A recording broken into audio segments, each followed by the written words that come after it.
ہٹ چکی ہے اور چیلنج یہ ہے کہ واپس اس خواب کی طرف جائیں اور اس کو واپس اس اسٹیٹ کی طرف لے کے جائیں. زید صاحب آپ بالکل I think you agree with this because that's exactly what we've been talking about. حضرت عمر بن عبدالعزیز 5ویں خلیفہ راشد کہلاتے ہیں. عمران نے خلافت راشدہ کی جو مثال دی ہے اٹس امیزنگ ایگزامپل, کیونکہ کائنات میں اس سے اچھی مثال دی نہیں جا سکتی کہ وہ لوگ جو ڈیزرٹ میں ریگستانوں میں رہا کرتے تھے راتوں رات ورلڈ لیڈرز بن گئے, world class, not just in governance and politics. وہی جو آپ نے بات کی تھی کہ رابرز تھے اور لیکن اس کے بعد وہ رابر بن گئے. راتوں رات وہ لوگ they turned out to be the finest thinkers, philosophers, ideologues, scientists and morally so high at such a high pedestal کہ دنیا میں اتنی بڑی گیلیکسی اتنی چھوٹی جگہ پہ اتنے small time frame میں واقعی پیدا ہی کبھی نہیں ہوئی. خلافت راشدہ 4 خلفاء کے بعد ایک پیریڈ تھوڑا سا انارکی کا آیا جس میں پوری مسلمانوں معاشرے میں سوسائٹی میں ایک ڈس آرڈر ہوا, مس مینجمنٹ ہوئی, کرپشن آئی. مگر حضرت عمر بن عبدالعزیز کے آتے ہی 2-2.5 سال کے عرصے میں اوور نائٹ ایسی ٹرانسفارمیشن ہوتی ہے اس مسلمان امپائر میں جو ایک طرف چین سے پھیلی ہوئی ہے, یورپ تک ٹچ کر رہی ہے اور یورپ سے لے کر نیچے یمن تک آئی ہوئی ہے. اس امپائر میں 2-2.5 سال کے اندر لوگ زکات لے کر پھرتے تھے, کوئی زکات لینے والا نہیں ہوتا تھا. اس کے دونوں مطلب ہیں, ایک تو یہ کہ سوشل ویلفیئر اور سوشل جسٹس اتنا قائم ہوا, دوسرا جو غریب تھے وہ اتنا غیرت مند تھے کہ وہ بھیک نہیں مانگنا چاہتے تھے, زکات نہیں لینا چاہتے تھے, بھوکے رہتے تھے لیکن اپنے ہاتھ سے کما کے تھوڑا گزارا کرتے تھے. یہ ہمارے یہاں جو سٹینڈرڈ سیٹ کر دیا ہے نا کہ ملک ترقی کر رہا ہے, اس کا مطلب ہے کہ بڑی بڑی گاڑیاں اور بڑے بڑے گھر ہیں. کائنات میں جو اعلیٰ ترین لوگ تھے وہ پیٹ پہ پتھر باندھتے تھے بھوک کے مارے, but they were the highest caliber people ever born on this earth. تو ہم نے معیار چینج کر دیے, بینچ مارکس بدل گئے. ہمارا تعلیمی نظام جو ہے وہ صرف آپ کو یہ سکھاتا ہے کہ اچھی نوکری تم کہاں سے لے کر اچھا غلام کیسے بن سکتے ہو.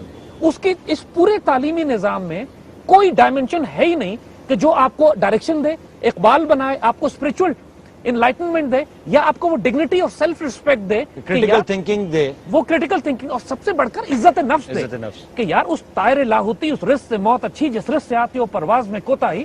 اقبال کا فوکس یہ یار بھیک کیوں مانگتے ہو, نہیں مر جاؤ گے تم اگر امریکہ سے امداد اور IMF سے قرضہ نہیں لوگے, تم نہیں مر جاؤ گے. اللہ کے فضل سے اس ملک کے ایک ایک پتھر کو ٹھوکر مارو تو نیچے سے خزانے نکلتے ہیں.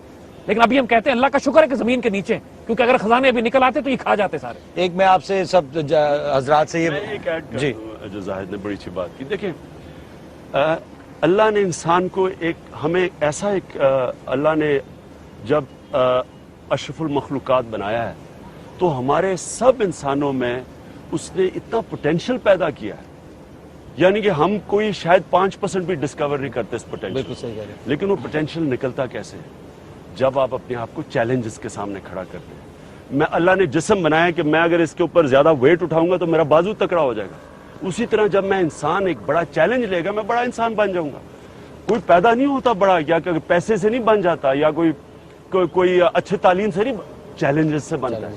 اب جب اپنی قوم کو ہم کیا کر رہے ہیں لیڈرشپ, ہم لوگوں کو یہ خوف دلوا دیا کہ اگر امریکہ سے پیسے نہ ملے تو ہمارا دیوالیہ نکل جائے گا.